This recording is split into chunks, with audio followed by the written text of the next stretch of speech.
As a lifelong Houstonian, I've seen the damages that hurricanes have caused to my city, and I watched as Harvey continued in a devastating way, that damage.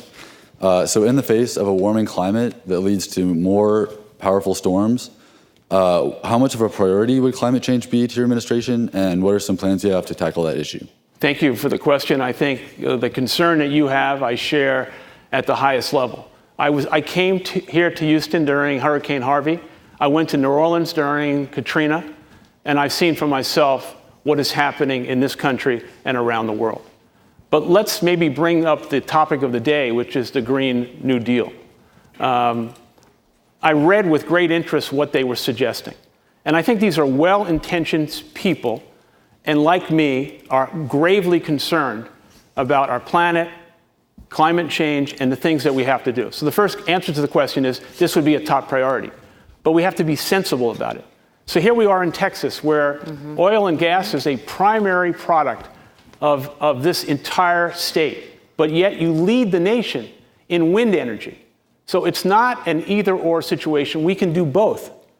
But when I read the proposed bill in terms of the Green New Deal, and I read that by 2030, they're suggesting that every building in America becomes clean energy, conforms to clean energy. Just to put that in perspective, because it's not realistic, that would mean that between 2,000 and 3,000 buildings a day would have to be reconstructed to conform to what they're saying. So let's be sensible about what we're suggesting. Let's not just throw stuff against a wall because it's a good slogan or we get a press release.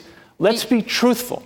And if there's one thing that I'm trying to do tonight, more than anything else, is tell you what I believe, tell you what I believe is true, and speak to you from my heart for someone who loves the country, who has benefited tremendously from the promise of the country and wants to see that continue. But when I see politicians start throwing things out that I know is not realistic, that is not being honest with the American people. Mr. Schultz, on the Green New Deal, it includes a federal jobs guarantee. Yeah.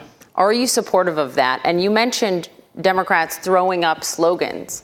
A number of 2020 contenders support the Green New Deal.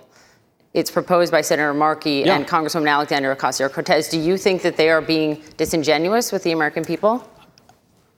When I read the Green New Deal and I try and understand what they're suggesting, I don't understand how you're going to give a job for everybody, how you're going to give free college to everybody, how you're going to create clean energy throughout the country in every building of the land, and then tally this thing up with $32 trillion on Medicare for all.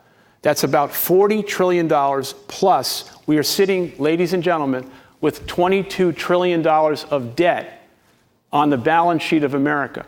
So once again, not that I'm a business person or I'm an economist, and maybe an economist would disagree with me, but I think it's immoral to suggest that we can tally up 20, 30, 40, $50 trillion of debt to solve a problem that could be solved in a different way.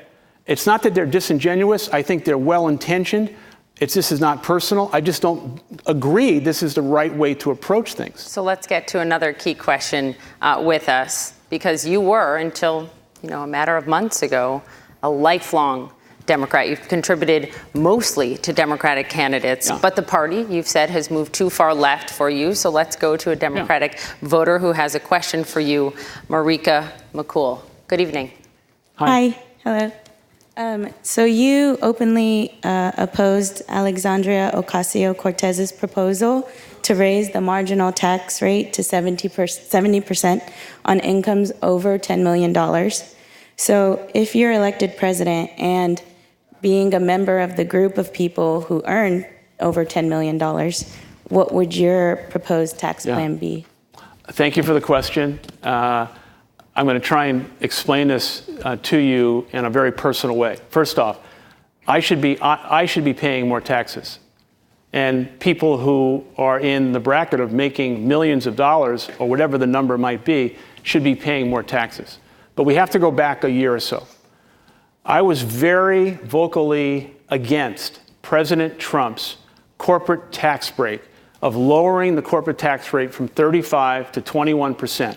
I was against it because corporations should not have been given that sweet deal without any incentive to do anything for their employees or the communities they serve.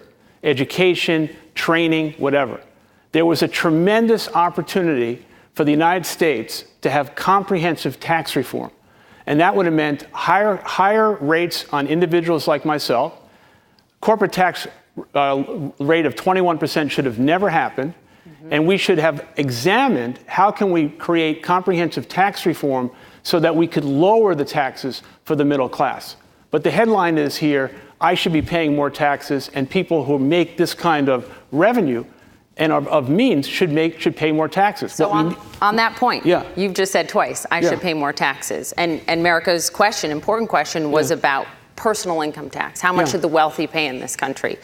You're a billionaire. Yeah. Give me a sense. Are you talking about you should pay 2% higher, 10% higher, 20% higher federal income tax? Poppy, I don't know what the number is.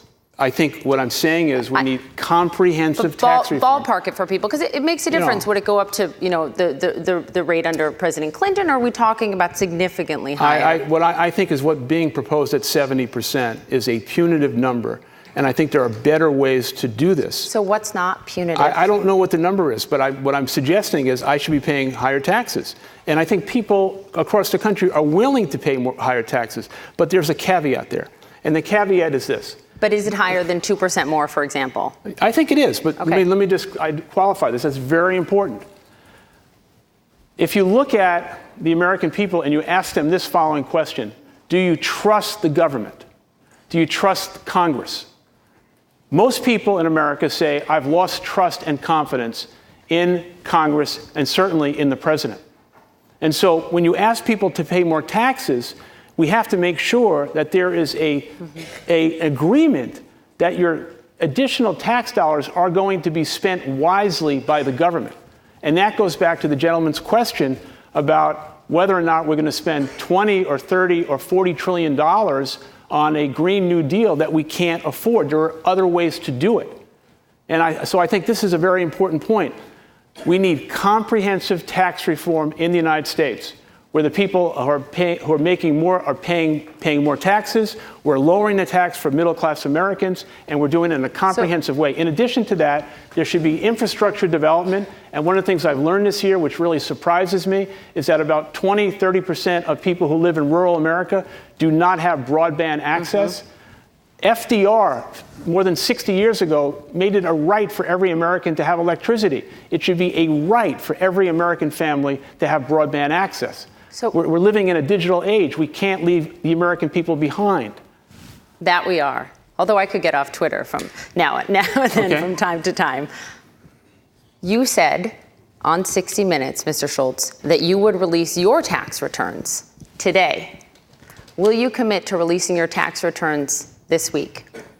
Well, I'm not yet decided to run for president, but if I decide to run for president, I 100% will release my taxes and be completely transparent. And here's why I ask. Because we all remember May 2014, when now President Trump was mulling a bid for the White House, and he said exactly the same thing. Yeah, but I think President Trump, unfortunately, has a habit of not being truthful.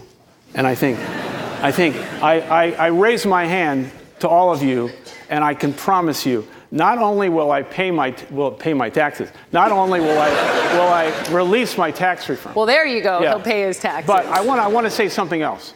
What is lacking right now in the country when we can't get an immigration bill, when we've got a level of debt that we have, where we've got a failing education system, a healthcare system that is a crisis, and millions of Americans that no longer have access to the prospects of the American dream. All of this is about one thing, and that is no one has stood up and said, I am going to be accountable for the results. If I run for president, I raise my hand and I'm saying, I am accountable to solve these problems. And if we look at all of these issues that I've just gone through, and we can go through them again, the debt, the healthcare issue, education, all of the issues, immigration, this is not new. This has been with us for years.